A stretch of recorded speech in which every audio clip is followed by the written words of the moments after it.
Innal hamdalillah nahmaduhu wa nasta'inuhu wa nastaghfiruh wa na'udzu billahi min shururi anfusina wa sayyiati a'malina. May yahdihillahu fala mudilla lahu wa may yudlil fala hadiya lahu. Asyhadu an la ilaha illallah wahdahu la syarika lahu wa asyhadu anna Muhammadan abduhu wa rasuluh la nabiyya ba'da wa la haula wa la quwwata illa billah. Allahumma salli wa sallim wa barik wa karrim ala nabiyyina wa tabibi qulubina Muhammad wa ala alihi wa sahbihi wa man tabi'ahum bi ihsanin ila yaumi liqa'illah. Amma ba'du fa ya ibadallah, fa inni usikum wa nafsi bitaqwallah faqad fazal muttaqun wa tazawwadu fa inna khairaz zadi taqwa wattaquni ya ulil albab.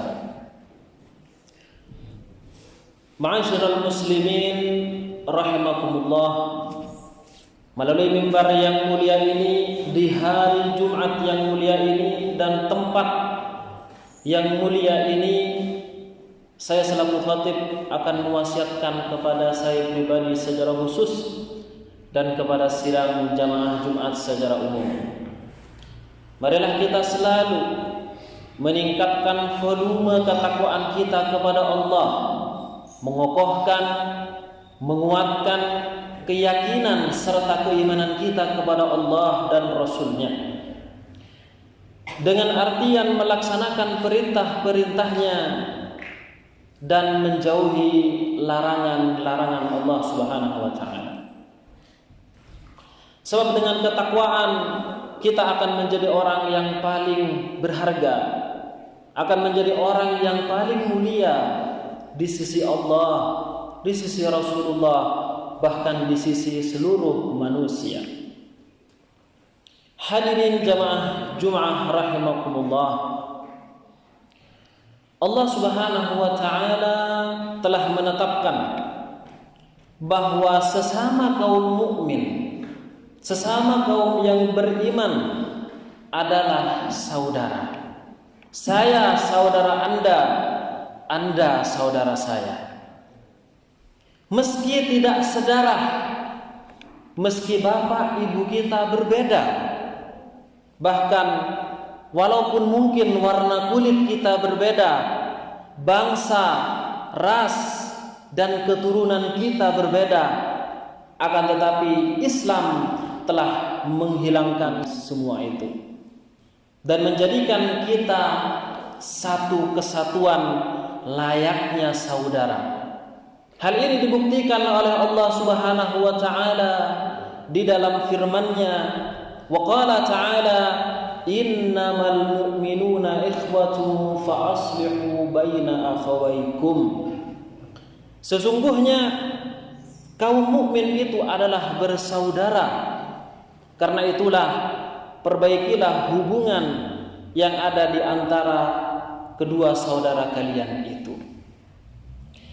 Bahkan kuat atau lemahnya persaudaraan dengan sesama mukmin menentukan kualitas keimanan kita.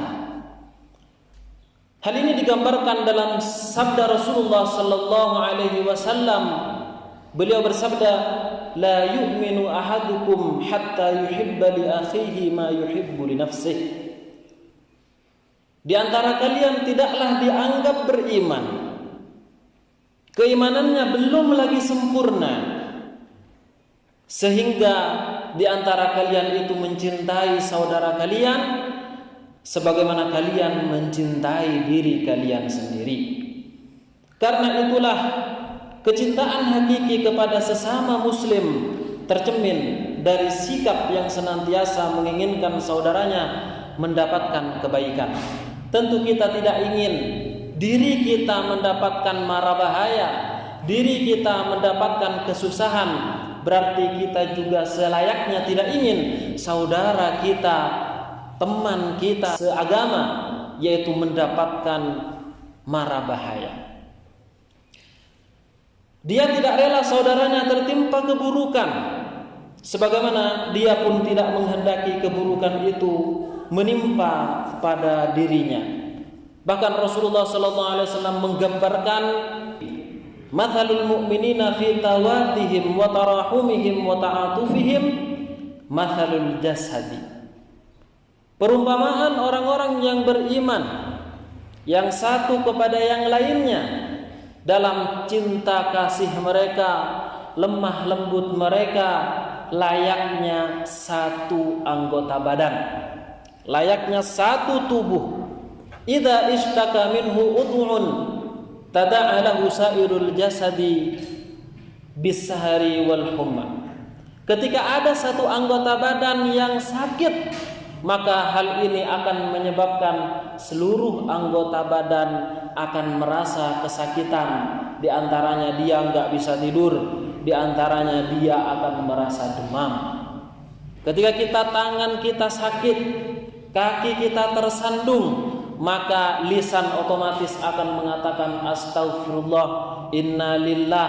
Tangan akan gerak cepat untuk ngambil obat, kemudian diobati kaki itu. Sama kita posisinya kepada orang-orang yang beriman lainnya, ketika mereka tertimpa sesuatu yang mungkin dianggap berbahaya, kecelakaan dan hal-hal yang lainnya, tentu kita sebagai saudara tidak boleh diam alias membantu mereka. Hadirin jamaah Jumat rahimakumullah. Akan tetapi kondisi sekarang sangatlah ironi, berbeda dengan apa yang telah dicirikan oleh Rasulullah sallallahu alaihi wasallam tadi. Buktinya apa? Sebagian kaum muslim bahkan membiarkan kondisi muslim lainnya dalam keadaan terpuruk, dalam keadaan tertindas. Mereka tidak ada yang menolong, mereka tidak ada yang membantu. Tentu hal ini menyelisihi dari ketentuan Nabi tadi. Bahkan yang lebih miris sekali, orang tersebut malah berkong kali kong. Dia bekerja sama dengan seorang yang mungkin mempunyai kekuasaan, akan tetapi menindas orang-orang yang lemah. Dengan tanpa rasa dosa, tanpa rasa malu, dia bahkan mendukungnya, dia bahkan membantunya. Seharusnya langkah seorang mukmin yang tepat, ketika ada seseorang yang mempunyai kekuasaan, dia bukan malah membantu dalam kezalimannya itu, akan tapi apa yang harus dia lakukan? Akan tapi dia harus muhasabatul hukam. Dia harus amar ma'ruf nahi mungkar kepada penguasa tersebut. Karena itulah, jika ada mungkin di antara kita yang mempunyai kekuasaan atas orang lain, hendaknya kekuasaan itu digunakan dengan sebaik-baiknya. Jangan sampai kemudian berbuat zalim dan menyerahkan kepada musuh di luar Islam. Karena hal ini sangat dilarang oleh Rasulullah sallallahu alaihi wasallam. Al-muslimu akhul muslim la yadhlimuhu wa la yuslimuhu. Muslim yang satu, mukmin yang satu kepada muslim yang lainnya adalah saudara. Jangan sampai dia menyerahkan saudaranya itu kepada musuh Islam, atau jangan kemudian dia menzalimi saudaranya itu. Mungkin dia tidak menzalimi secara fisik langsung, akan tapi dia mendukung orang yang berbuat zalim kepada saudaranya itu. Na'udzubillah tsumma na'udzubillah min dzalik. Ma'asyiral muslimin rahimakumullah. Membiarkan sesama muslim tertindas, baik tertindas secara fisik atau tertindas secara pangan misalnya, kita biarkan saja, kita acuh tak acuh saja, itu bukan hanya merusak amal dan menyebabkan dosa, tapi juga akan mengundang ancaman Allah Subhanahu wa taala berupa datangnya bencana yang besar. Bisa jadi bencana tidak datang di tempat orang tersebut melakukan kezaliman, akan tapi Allah alihkan ke tempat yang lain. Hal itu bisa saja terjadi.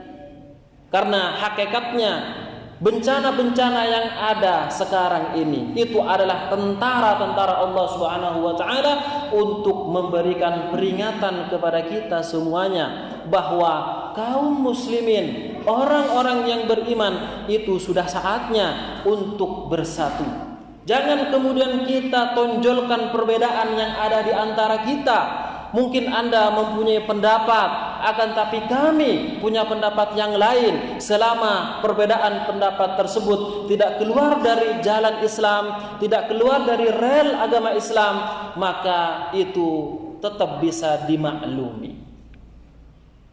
Tapi kalau perbedaannya sudah berkaitan dengan akidah, ketika Tuhannya sudah berbeda, ketika nabinya sudah berbeda, ketika kitabnya sudah berbeda, Al-Quran dia tidak menggunakan atau mendustakan sebagian dari Al-Quran, maka ini adalah urusan lain. Tapi kalau hanya perbedaan yang disebutkan oleh ulama sebagai perbedaan furu'iyah, hanya perbedaan fikih saja, maka kita harus berlapang dada antara satu muslim dengan muslim yang lainnya. Allah Subhanahu wa taala berfirman, "Walladzina kafaru ba'dhum awliya'u ba'd." Orang kafir yang satu kepada yang lainnya adalah penolong satu sama lain. Illa taf'aluhu takum fitnatun fil ardi wa fasadun kabir.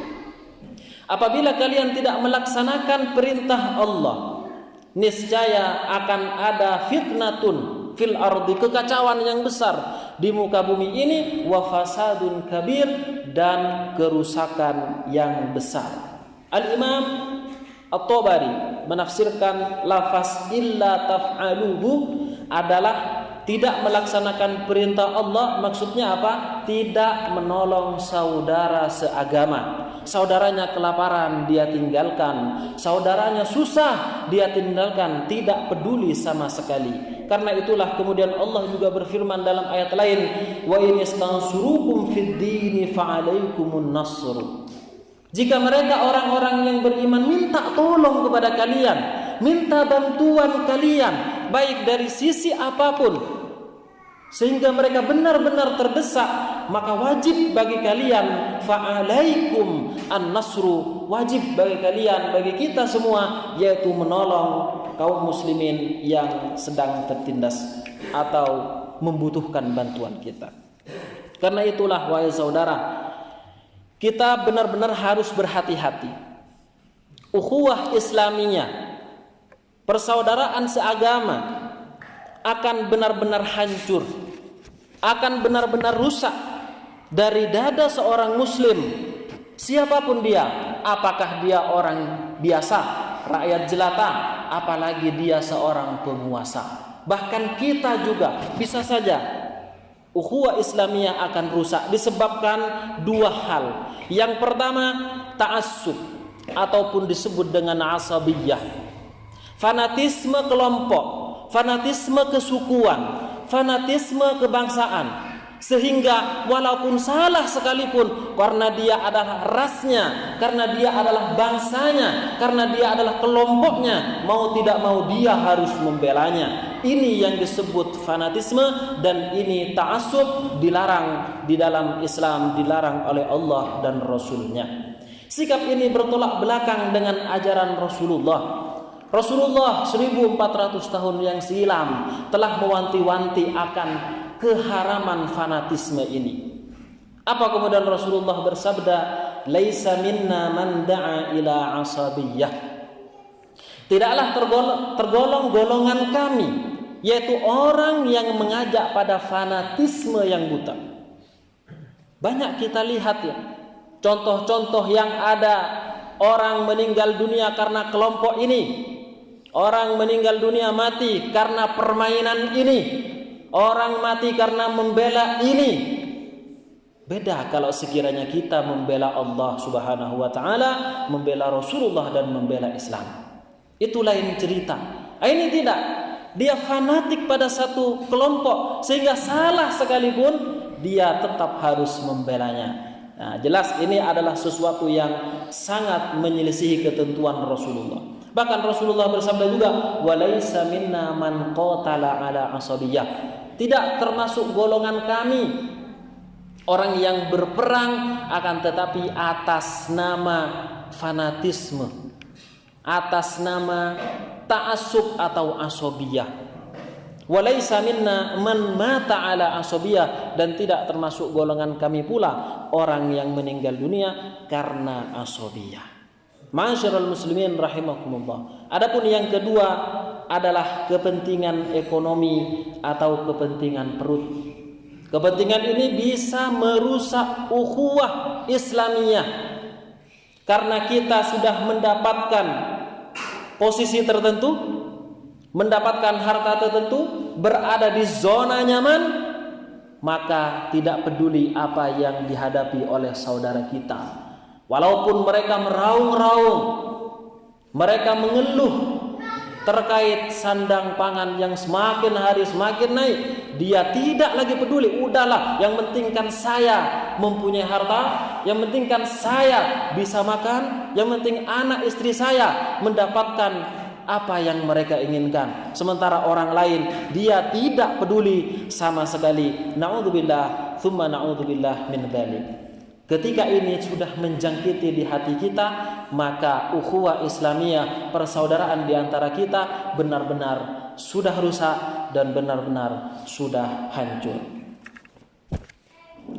Allah Subhanahu wa taala telah memberikan wahyunya kepada Rasulullah sallallahu alaihi wasallam bahwa seharusnya kita memang sangat dianjurkan untuk peduli satu sama lain. Jangankan kita kepada sesama muslim, wahai saudara, bahkan misal ada tetangga non muslim misalnya, kita tidak boleh semena-mena. Kita tidak boleh kemudian sama sekali tidak memperdulikannya, padahal dia sedang membutuhkan pertolongan kita. Itu juga dilarang, wahai saudara. Lalu bagaimana kalau kemudian kepada saudara seagama, saudara seislam? Tentu kewajiban ini akan semakin meningkat kepada kita semuanya. Barakallahu li wa lakum fil Qur'anil azim wa nafa'ani wa iyyakum bima fihi minal ayati wa dzikril hakim wa taqabbala minni wa minkum tilawatahu innahu huwas samiul alim.